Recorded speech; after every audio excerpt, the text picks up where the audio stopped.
Hey there, shooter. Welcome to another episode of Shooting Science. Today, we are going to be replacing a trigger in a Palmetto State Armory Dagger. This video will apply to both the compact and the full-size PSA Dagger frames. And if you clicked on this video, I know you're ready to get rid of that nasty, mushy, hinged trigger. Let's get into it.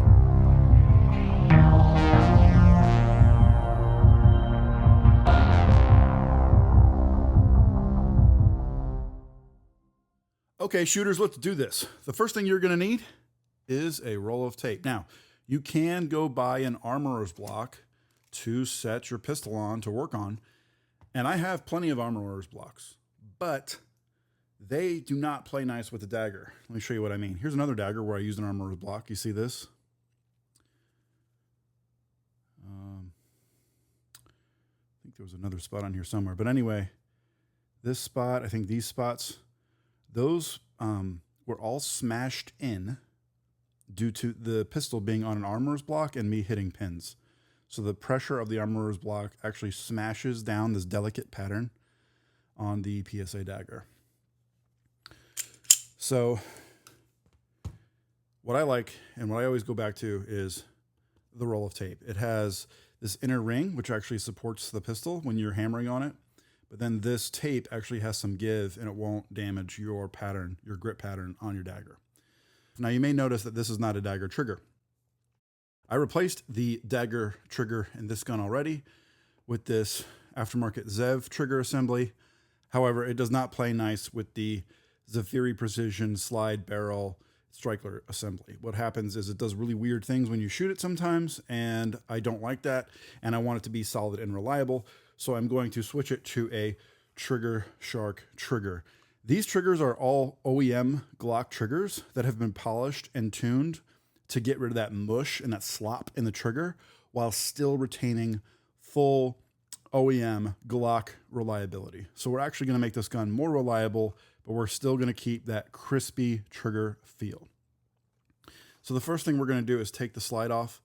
Before I do that, I do want to measure this trigger and see where it's at right now so that we can compare it to the TriggerShark trigger.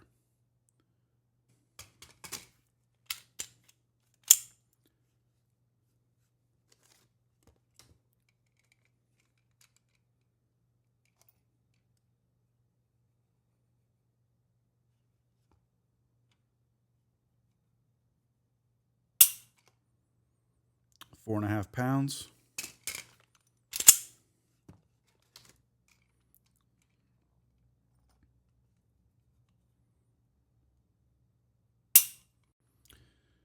Four and a half, we'll call that 4.5 pounds as well. Okay, so that's where we're at with the Zev. All right, so the first thing we're going to do to take it out is, of course, remove the slide. Let me show you how to do that again. So on a dagger, it's very similar how you remove the slide to a Glock. So first, you're going to grab this right here, pull back on the slide a little bit to relieve pressure off of the locking block there. You're going to pull down on both sides on this tab here, pull straight down all the way to the bottom, let go of that, and then pull the trigger here. I like to use my pinky, and the slide comes off. So we're going to set that slide aside. Next, I'm going to push this pin out to get the locking block out here. So let's do that. All right, so first I'm going to use a punch. Let's see, this is a 1/8 punch. You can put a little oil in there if you want to help it slide out.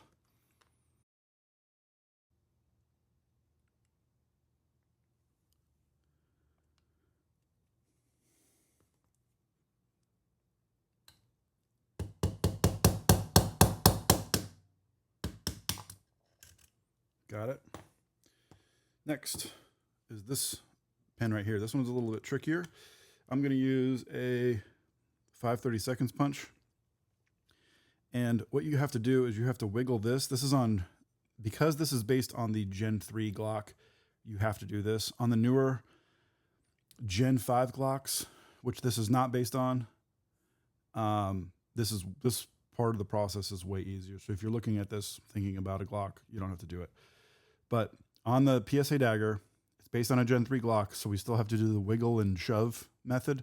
So you have to wiggle this thing right here, this slide release, while you exert pressure on that pin to push it all the way through.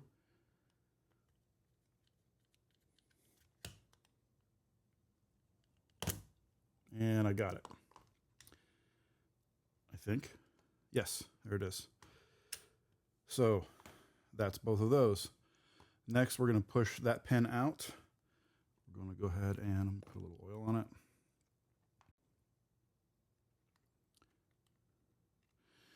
They are coming out a little bit easier for me because I have taken them out and put them back in multiple times. So you may have to, if this is your first time, you may have to go a little, give it a little more time, but be gentle.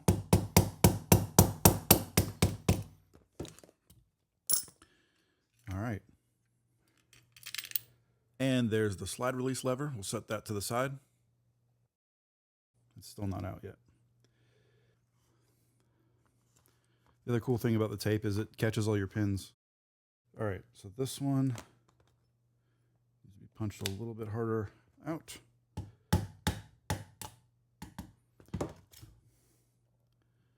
And there it goes. Make sure that you keep your pins separate. Yeah, see the shorter one here is the one that goes through the back of the frame, and the longer one here goes through the front. So now we can slide the trigger out. It's the old Zev trigger. We're going to put that to the side. And there's our PSA Dagger frame. So now we're going to open up the TriggerShark stuff for the Gen 3 Glock. So this is OEM Glock. So when you get your kit from TriggerShark, it's going to come with this already attached. It's going to look like this when you get it. I just got this before TriggerShark actually released the full kit. So as you can see here, it is on the website as a full drop-in kit with the housing already attached. So if you are ordering one of these TriggerShark PSA Dagger kits, you'll be able to easily drop this whole thing in without any assembly required. Now, if you're looking into getting one of these for yourself, for your Dagger, or even any one of your Glocks, you can get the 15% off Shooting Science discount. The discount for that can be applied at checkout, and that code is SCIENCE15. It'll take 15% off your purchase on anything you get on the website. All right, next let's open this up right here.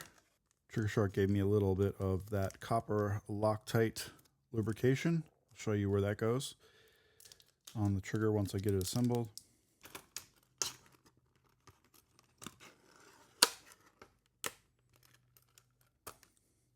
Make sure you get all of the packaging glue off.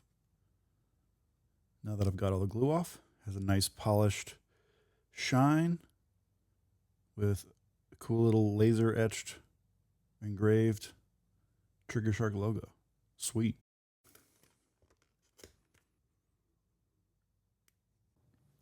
All right, so we got all the glue off of the packaging there. All right, so now I'm going to assemble this trigger. You don't have to do that though if you get the drop-in kit like I showed you earlier on the website. I just wanted to show this on the video in case anyone's installing a different kind of trigger where you do have to put it together.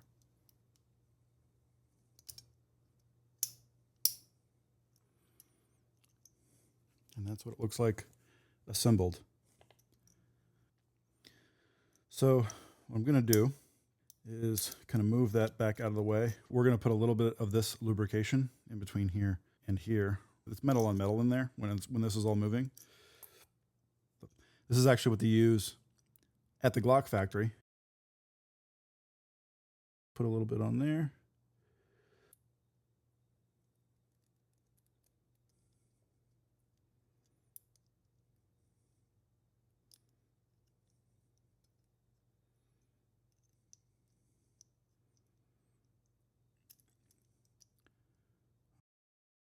It should sit like that. We're going to place this back in like so.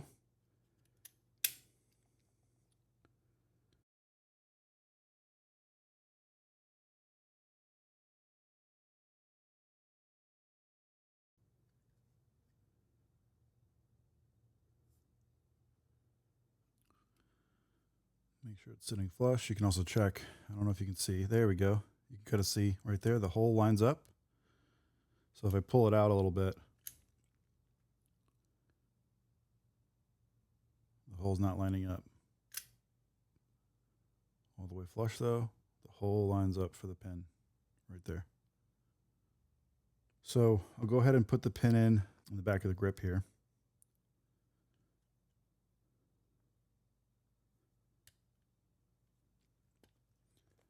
You can just gently hammer that in while you hold this down. Make sure you hold that down so that it doesn't shift.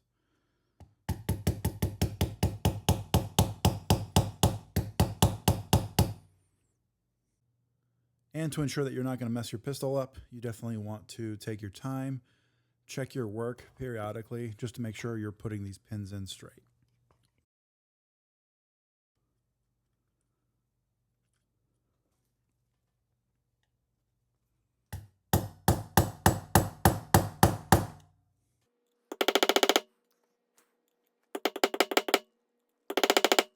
This pin is pretty tough, actually. It's going though.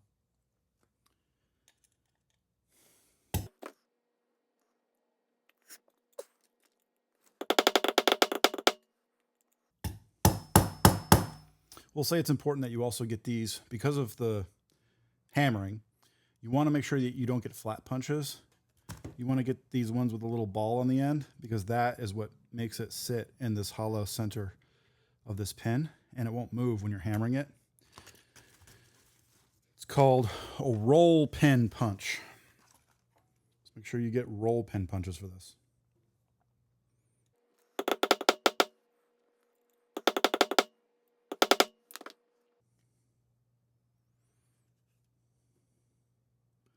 And once the pin goes below the surface of the edge here, you're good to go. I'm going to put a little bit more, I'm going to put it a little bit more of the way through since it's pretty shallow on that side. But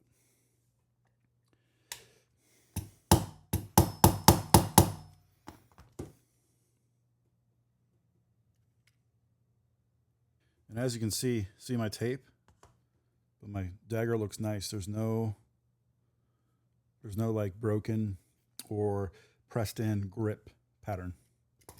The tape is taking all the hits. Let's put the locking block in.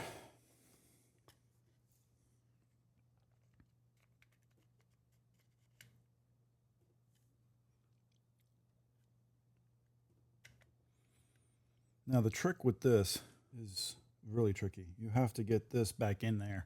This pin has to go through the locking block, the trigger, and this. Got this weird spring on it. Also, if you want to get an extended slide release or a nubby slide release, now's the time to do it, because you're going to have to take this out and put it back in anyway. I found with me, with my big hands, I end up accidentally hitting extended slide releases on Glocks and daggers. So I'm going to go with this flat factory one. So that's where the slide release needs to go. This spring needs to sit against here, like this, flat, and it needs to go on the left side of the trigger. And there is room for it. Right in here.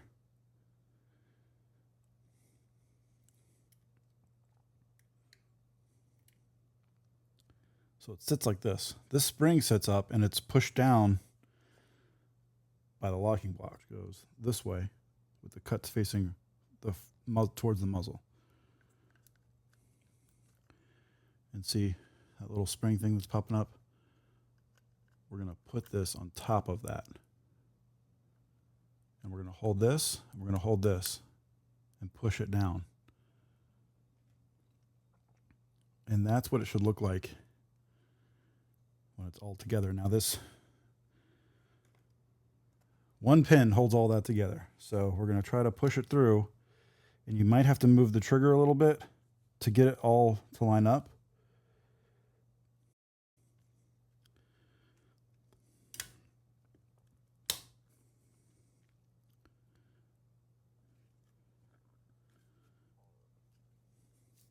Sometimes it helps to stick something skinny down in there and bring it all together to where it's all matching. Like you can use your punch again, the skinnier one. You can get it in there all the way. That'll definitely help you line everything up. And notice how I put it on the opposite side. So now what we can do is basically pull it out a little bit and then push this in. You don't need to hammer this pin in. Actually, it should go in on its own as long as you keep pressure on it during this whole process with your thumb.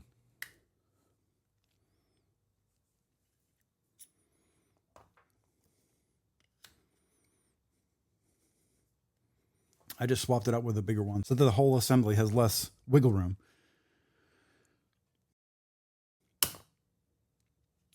And I literally just push that in with my thumb. It pops the punch out.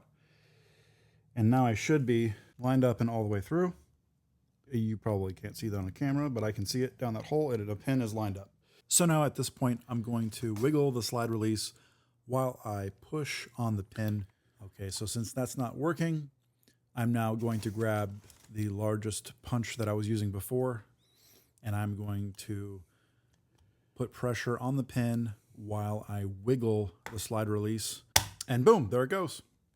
You do not want to hammer that one in. That one is push by hand only. Okay, so the next and last one is the other locking block pin. So now I'm going to put a little oil on this pin just so that it makes it a little bit easier to push on through.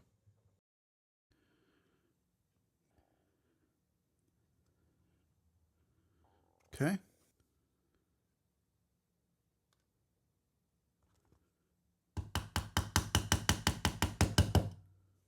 That one is going through a lot easier than that grip pen was. This rear one was a little bit more trouble than this front one. So you want to take it just below the surface, make sure it's not poking out on the other side. Good to go. And that's it. Now you just have to put your slide on and go shoot it. So we're going to put the slide back on here.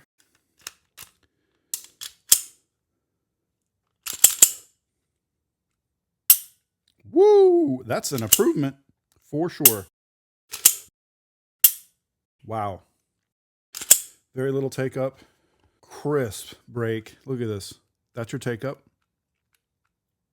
Okay, there's your take up there. Crisp break. Let's look at the reset. Not bad at all. Let's check the weight.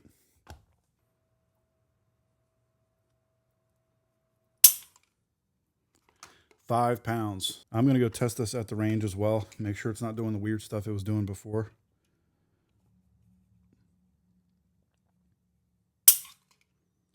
That time it was £6. You know, let's measure it while it's flat on a surface.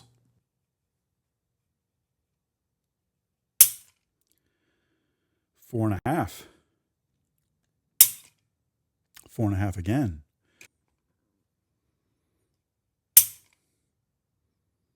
A little bit less than 4.5. But this trigger does feel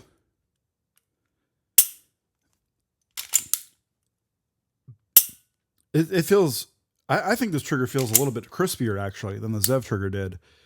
The reset is also, I don't know how to describe it. The reset is also more predictable.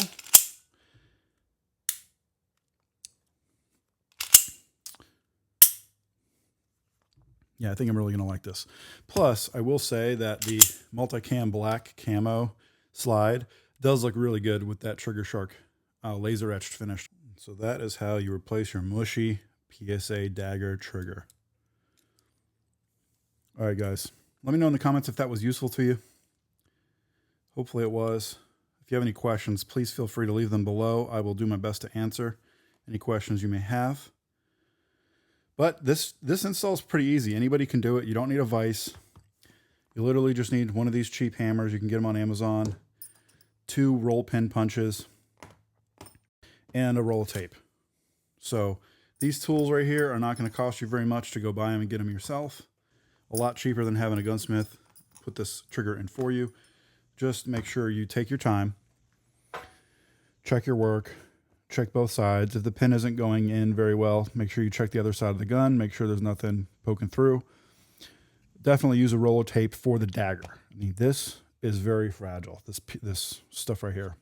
All right, guys, that's the end of this episode. Please go ahead and like and subscribe if this video was helpful for you. Also, don't forget, you can use code SCIENCE15 for 15% off over at TriggerShark.com. I'll catch you on the next one.